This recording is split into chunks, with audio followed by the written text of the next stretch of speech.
की प्रतीक्षा ना करें बल्कि अवसर का सृजन करें और वे केवल भविष्य की कल्पना ना करें।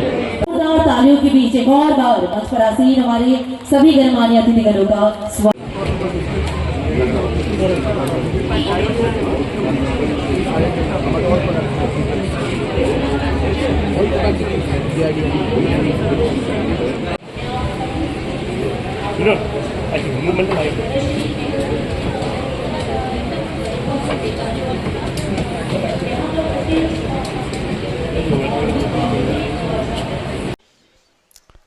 Launching of India's first state innovation mission ত্রিপুরাতে হয়েছে।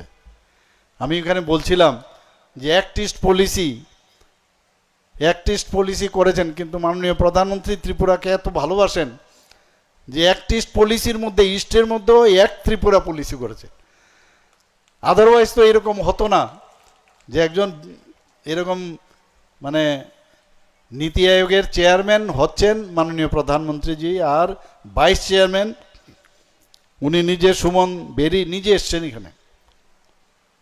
এবং সেখানে আমি দেখলাম যেভাবে ইনোভেটিভ আইডিয়াতে যারা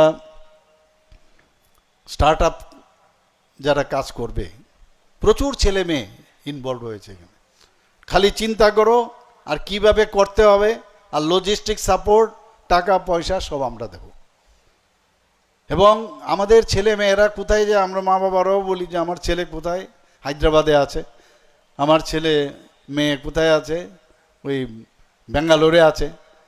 আমাদের ছেলে মেয়েরা এখন এই প্ল্যাটফর্ম এখানে পাচ্ছে। এখানে অলরেডি আমরা এখানে ইনকিউবেশন সেন্টারও তৈরি করে দিয়েছি আজকে, এবং এত সুন্দরভাবে আমরা সেখানে আজকে লঞ্চিংটা হলো হাপানিয়াতে। আপনারা যদি নিশ্চয়ই আপনারা যাবেন সেখানেও কিন্তু এইভাবে আজকে যে এই মেলা এখানে দেখানো হচ্ছে সেইভাবে ওখানেও কিন্তু হয়েছে। আজকে আইসিএমআর যেটা Indian council of medical research, ওনারাও এখানে এসছেন। আমার পূর্ববর্তী বক্তা বলেছেন আইসিআর যেটা ইন্ডিয়ান এগ্রিকালচার রিসার্চ ইনস্টিটিউট।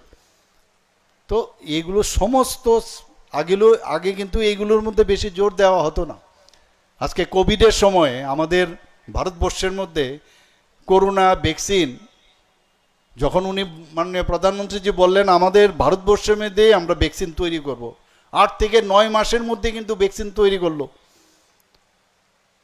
এই যে একটা মানসিক শক্তি বা এই ধরনের যে কনফিডেন্স, সেটা একের পর কিন্তু উনি দেখালেন। শুধু তাই নয়, ভারতবর্ষের প্রতিটি মানুষকে তো ভ্যাকসিন দিয়ে বাঁচালেন, আর 100টার উপরে অন্যান্য কান্ট্রিকেও সেখানে বিনা পয়সায় উনি ভ্যাকসিন দিয়েছেন।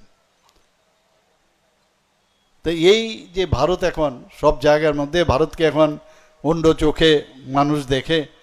এবং আজকে আমাদের এখানে এই যে আমি কয়েকটা জিনিস আমার বলতেই হবে এখানে। আমরা ত্রিপুরা, বিকশিত ত্রিপুরা আমরা কিভাবে হচ্ছি, আমরা কৃষিক্ষেত্রে বলুন, আজকে শিক্ষার দিকেই বলুন,